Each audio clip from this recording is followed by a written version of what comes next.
역사에서 강의 네 번째 시간입니다. 2015년 대한민국을 혼란에 빠뜨린 사건이 하나 있었습니다. 이 사건은 바로 메르스 사태입니다. 기억나시나요? 메르스 사태? 그때 난리도 아니었습니다. 메르스 정확한 명칭은 중동호흡기 증후군입니다. 이 병명에도 나와 있듯이 메르스는 중동 지역에서 처음 발견된 호흡기 질환입니다. 그렇다면 이 메르스가 대규모 사태로까지 번진 이유가 무엇일까요? 그것은 다름 아닌 메르스의 전염성 때문입니다. 메르스가 가지고 있는 전염성 때문입니다. 알려진 대로 이 최초의 감염자는 2015년 5월에 이 중동 지역에 출장을 다녀온 한 남성이었습니다. 그런데 귀국 후 일주일이 지나서야 열이나 주요 증상이 나타나기 시작했습니다. 문제는 이 최초의 감염자가 확진을 받기 전까지 무려 4군데의 병원이나 옮겨 다녔다는 것입니다. 물론 증세가 나아지지 않으니까 이 병원을 옮겨 다녔겠죠. 그러나 안타깝게도 이 옮겨 다니는 과정을 통해서 2차 그리고 3차 감염자가 발생하게 됩니다.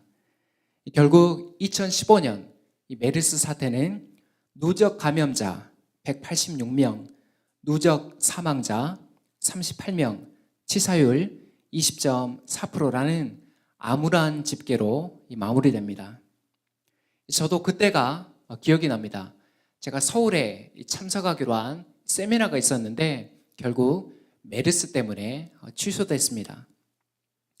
사실 메르스는 이렇게까지 이 대규모 사태로 번질 병은 아니었습니다. 실제로 올해 1월에도 메르스 의심 환자가 나타났습니다. 그러나 하루 만에 정밀 검사를 통해서 음성 판정을 받고 격리 조치가 해제되었습니다. 이를 통해서 우리가 뭐를 알 수 있습니까? 당시에 이 정부와 보건당국의 이 부실한 대응, 특별히 초기 진압을 실패한 것이 메르스 사태를 키운 원인이었습니다. 오늘 본문은 이 학계 선지자가 전한 세 번째 예언입니다. 이 세 번째 예언은 다리오 왕 2년 9째 달 24일에 주어졌습니다. 이는 두 번째 예언이 주어진 후 약 2달이 지난 시점입니다. 하나님께서는 학계 선지를 통해 묻습니다. 특별히 유다의 제사장들에게 두 가지 질문을 던지십니다. 이 질문이란 하나는 거룩에 관한 질문이고 다른 하나는 부정에 관한 질문입니다. 그런데 이 질문들의 공통점이 있습니다. 그것은 바로 거룩과 부정의 전염성입니다. 하나님께서는 이 질문들을 통해서 유다 백성들을 깨우치려고 하십니다. 오늘 말씀을 통해 거룩과 부정의 의미를 다시금 깨닫기를 권면합니다. 나아가 우리 팔로 교회가 거룩을 갈망하는 공동체로 세워지기를 축복합니다. 거룩을 갈망하는 공동체 첫 번째는 구멍난 거룩입니다. 우리 10절에서 12절 말씀 함께 읽겠습니다. 시작. 다리우스 왕 2년 9째 달 24일에 주님께서 학계 예언자에게 말씀하셨다. 나 만군의 주가 말한다. 너는 제사장들에게 율법의 가르침이 어떠한지 물어보아라.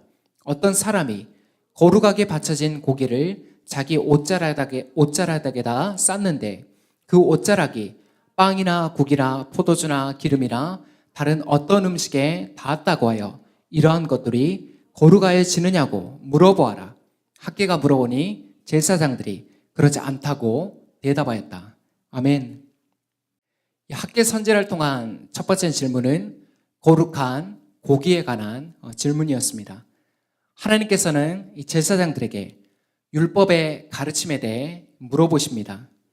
어떤 사람이 거룩하게 바쳐진 고기, 즉 하나님께 바치는 제물을 옷자락에다가 쌌습니다. 그런데 그 고기를 싼 옷자락에 다른 음식들, 즉 빵이나 고기나 포도주나 이 기름에 닿게 되었습니다. 그때 그 옷자락에 닿은 음식들이 거룩하여지겠느냐, 곧 하나님께 바쳐진 성물이 되겠느냐, 바로 그것입니다. 여러분, 어떻게 될까요? 어떻게 되겠습니까? 답은 본문에 나와 있습니다. 학계의 질문에 제사장들은 그렇지 않습니다. 거룩해지지 않습니다. 라고 대답했습니다. 한마디로 거룩은 전염되지가 않습니다. 어떻다고요? 거룩은 전염되지가 않습니다. 물론 하나님께 드려진 제물들은 모두 다 거룩합니다. 왜냐하면 그 물건들이, 그 제물들이 하나님 앞에 바쳐졌기 때문입니다. 우리가 레위기를 보면 이스라엘의 5대 제사가 나와 있습니다. 거기서 바쳐지는 제물들, 소와 양이나 염소나 그 제물 자체가 거룩한 것입니까? 아니에요. 그 제물 자체가 거룩한 것이 아니라 그 제물이 누구에게 바쳐졌기 때문에 거룩한 것입니까? 거룩하신 하나님 앞에 바쳐졌기 때문에 거룩한 것입니다. 그 제물에 접촉했다고 해서 사람이나 어떠한 물건이 거룩해지는 것은 아닙니다. 중요한 것은 왜 하나님께서 오늘 이 질문을 던지시는가? 왜 하나님께서 이 질문을 던지시는가에 있는 것입니다. 하나님께서는 유다 백성들의 구멍난 거룩을 지적하십니다. 여러분, 거룩이 무엇입니까? 거룩이 뭐예요? 어렵게 생각할 필요가 없습니다. 거룩은 구별됨입니다.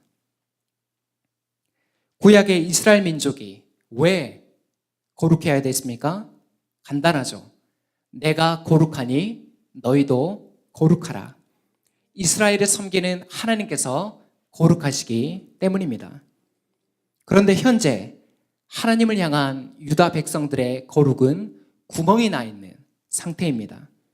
깨진 독에 물붓기라는 말입니다. 성전 재건 공사가 시작되었지만 백성들의 마음은 하나님 앞에 온전히 향해 있지가 않습니다. 손과 발, 몸으로는 성전을 짓고 있지만 마음은 없었습니다. 오히려 거룩한 성전 건축에 참여하고 있으니 자신들은 거룩한 백성이고 하나님의 축복 또한 당연히 받을 것으로 착각하고 있었습니다. 그러나 여러분, 절대 오해하면 안 됩니다. 눈으로 보여지는 외형적인 행위가 자동적으로 우리를 거룩하게 만들어주는 것은 아닙니다. 지난주에 동기 목사님과 통할 일이 있었습니다. 그러다가 대화 중에 새벽기도 이야기가 나왔습니다. 일반적으로 이 새벽기도는 각 교회마다 열심히 있는, 그리고 교회 중직자들이 그 자리를 지킵니다. 그런데 한 권사님을 언급하면서 그 권사님은 새벽마다 1시간 이상을 기도하는데 더 기도할까봐 겁이 난다는 거예요. 그래서 제가, 아니, 성도들이 이 기도에 열심을 내면 좋은 일이지 그게 왜 겁이 날 일이냐라고 물었습니다. 저의 물음에 동기 목사님은 이렇게 대답했습니다. 나도 목회자로서 성도들이 기도에 열심을 내면 좋지. 그런데 이 권사님은 기도하시는 모습과는 달리 공동체 안에서 그렇게 덕이 되는 분은 아니셔. 솔직히 새벽마다 무슨 기도를 하시는지 모르겠어. 여러분, 어떻습니까? 이러한 모습이 비단 기도에만 국한되는 것일까요? 그렇지 않습니다. 저도 부교육자 시절을 거쳐오면서 이러한 모습들을 적지 않게 봐왔습니다. 1년 52주 예배 자리를 빠지지 않습니다. 공동체 안에서도 핵심적인 교회 봉사를 맡고 있습니다. 헌금은 어떻습니까? 일반 성도들과 달리 많은 액수를 드립니다. 그런데 문제가 뭡니까?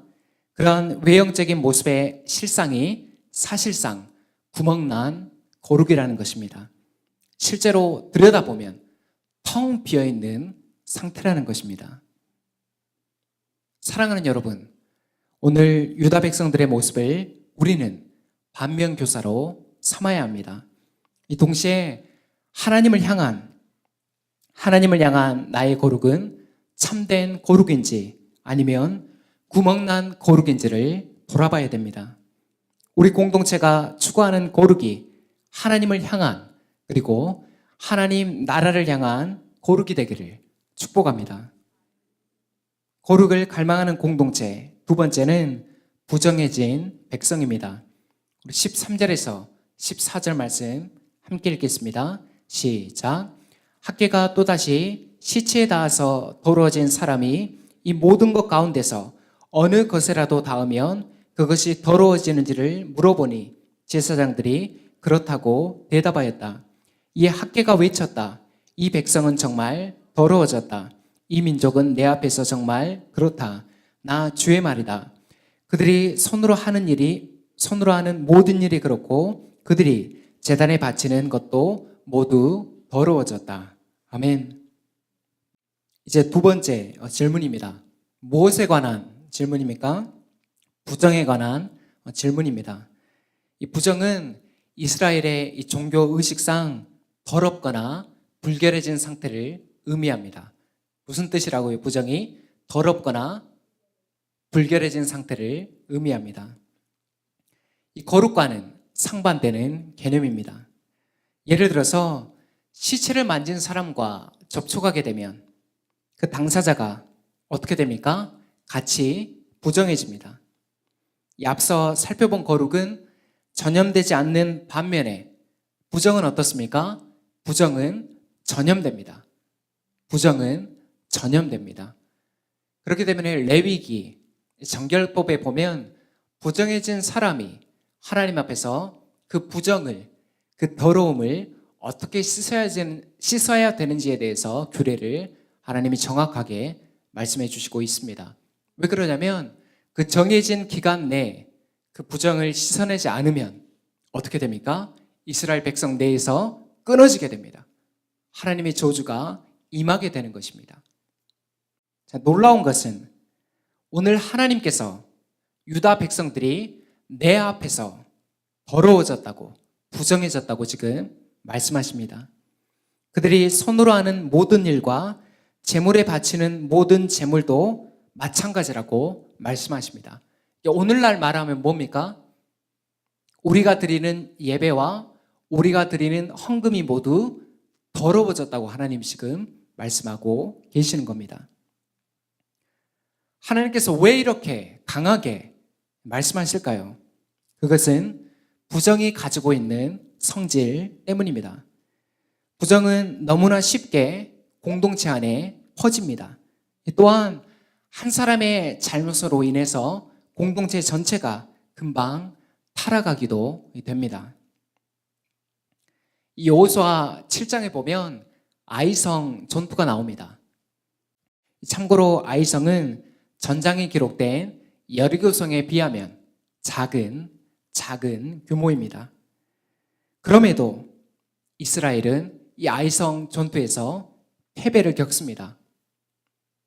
이후 여호수아가 옷을 찢고 슬퍼하며 기도하자 하나님께서 패배의 원인을 알려주십니다. 패배의 원인이 어디에 있었습니까? 이스라엘 공동체 안에 부정해진 한 사람에게 있었습니다. 바로 유다 지파에 속한 아간이 하나님의 명령을 어기고 전리품을 탈취한 것입니다. 여리고성 전쟁에서 얻은 전리품이 있지 않습니까?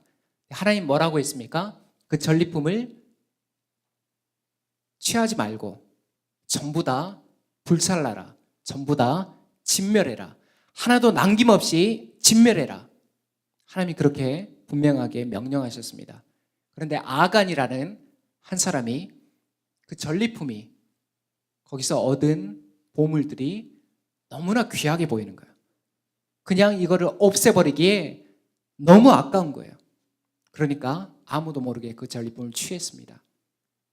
그런데 그 아간 한 사람 때문에 이스라엘 공동체 전체가 부정해지게 된 것이라는 거예요.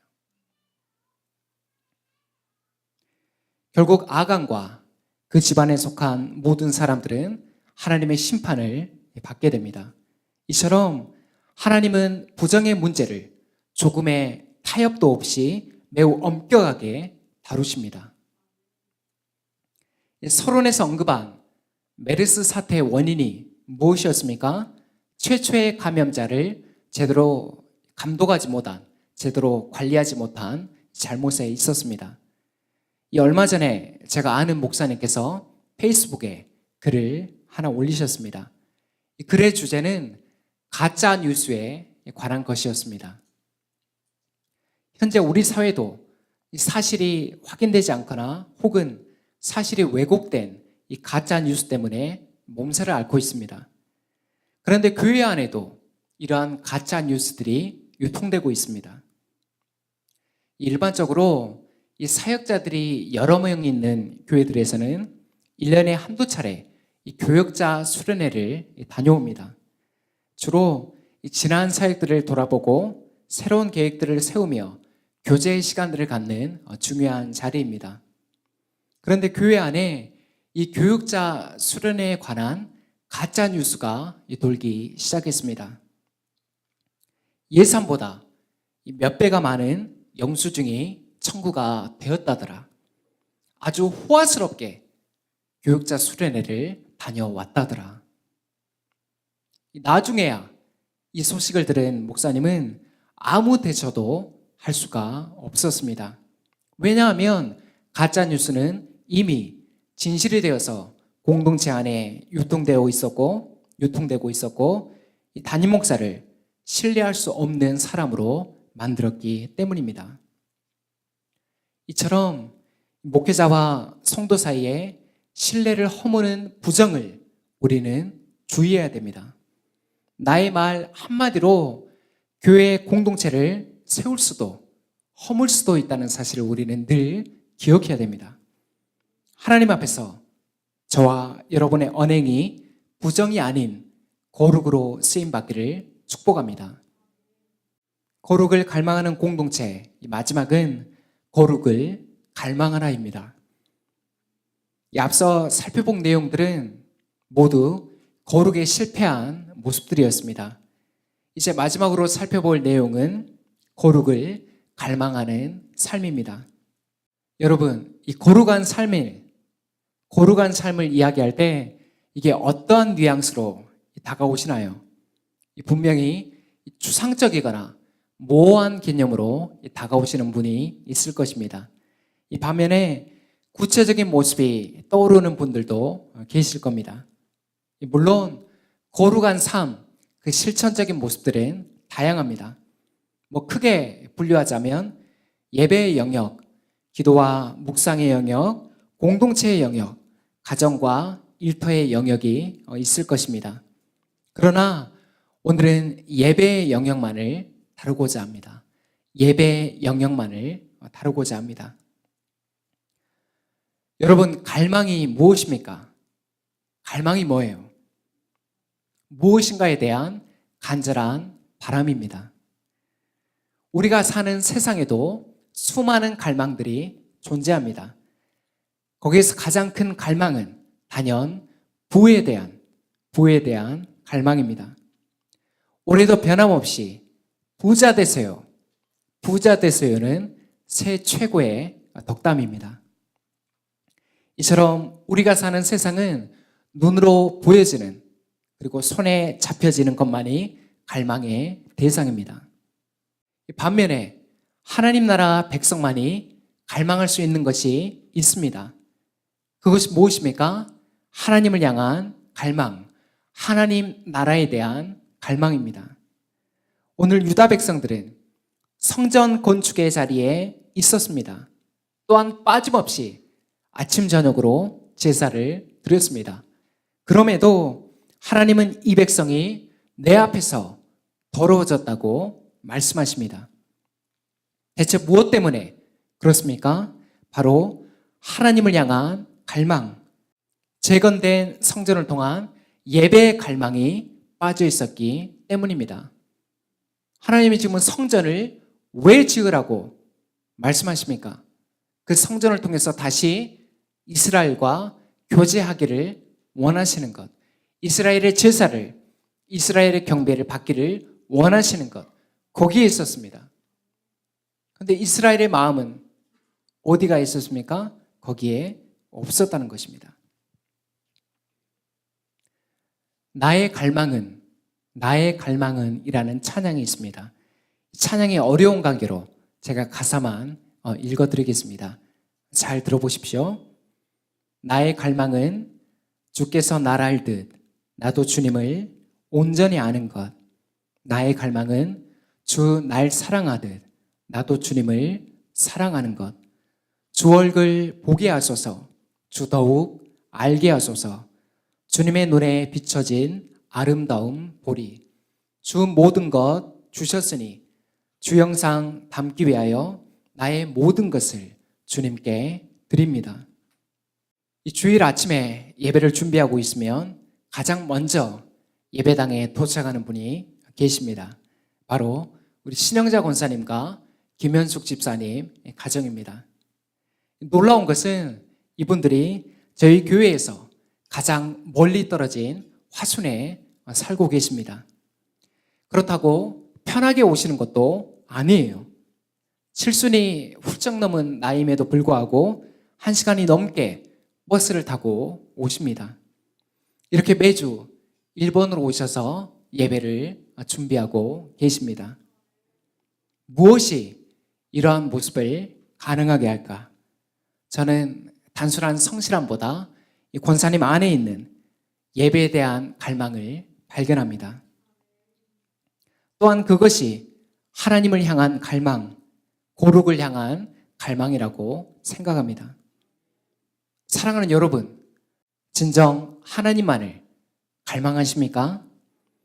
주님을 온전히 아는 것, 주님을 사랑하는 것, 그리스도의 형상을 담기를 원하는 것, 정말 우리 안에 이러한 갈망이 있습니까?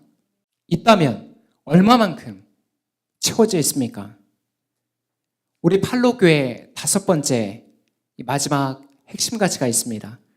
그게 무엇입니까? 소망하는 예배입니다. 무엇을 소망하는 예배입니까? 바로 하나님 나라를 소망하는 예배입니다. 이 깨어진 세상 속에서 하나님 나라, 하나님의 다스림을 경험하는 예배, 또한 머지않아 임할 완전한 하나님 나라의 도래를 기다리는 예배입니다. 이것이 바로 소망하는 예배의 본질입니다. 끝으로 권면합니다. 하나님의 거룩한 임재가 있는 예배를 갈망하시기를 바랍니다. 형식적이며 습관적으로 굳은 모습이 있다면 거룩을 향한 갈망으로 그 껍질들을 깨트리시기 바랍니다. 이스라엘의 거룩한 제사에 임재하셨던 하나님께서 오늘 우리의 갈망이 담긴 이 예배에도 함께 하시기를 축복합니다. 말씀을 맺습니다. 오늘은 학교서 강의 4번째 시간으로 거룩을 갈망하는 공동체라는 제목으로 말씀의 교훈을 받았습니다. 유다 백성들은 성전 재건을 시작했지만 그들의 갈망은 다른 곳에 있었습니다. 외형적으로는 거룩한 자리에 있었으나 결국 구멍난 거룩이 그들을 하나님 앞에서 부정한 백성으로 만들었습니다. 그때나 지금이나 하나님은 우리의 중심을 보고 계십니다. 이스라엘의 역사가 주는 분명한 교훈이 있습니다. 그것은 거룩을 향한 갈망이 사라졌을 때 이스라엘의 역사도 저물었다는 사실입니다. 오늘날 교회 공동체도 마찬가지입니다. 거룩이 아닌 다른 무언가를 갈망할 때 교회 공동체는 빛을 잃습니다. 화려한 건물, 많은 청중들이 모여도 더 이상 영향력은 없습니다. 기억하십시오. 우리는 그리스도 안에서 새 이스라엘, 하나님 나라 백성이 된 사람들입니다. 이스라엘이 받았던 하나님의 거룩하심을 드러내야 하는 사명 또한 여전히 유효합니다. 우리 팔로교회가 깨어진 세상 그리고 거룩을 잃어가는 교회들 가운데 작지만 선명한 빛을 비추는 공동체로 서기를 축복합니다. 끝으로 이번 한 주간 하나님을 향한 갈망, 하나님 나라에 대한 갈망이 우리의 간절한 기도가 되기를 예수 그리스도의 이름으로 축원합니다. 기도하겠습니다.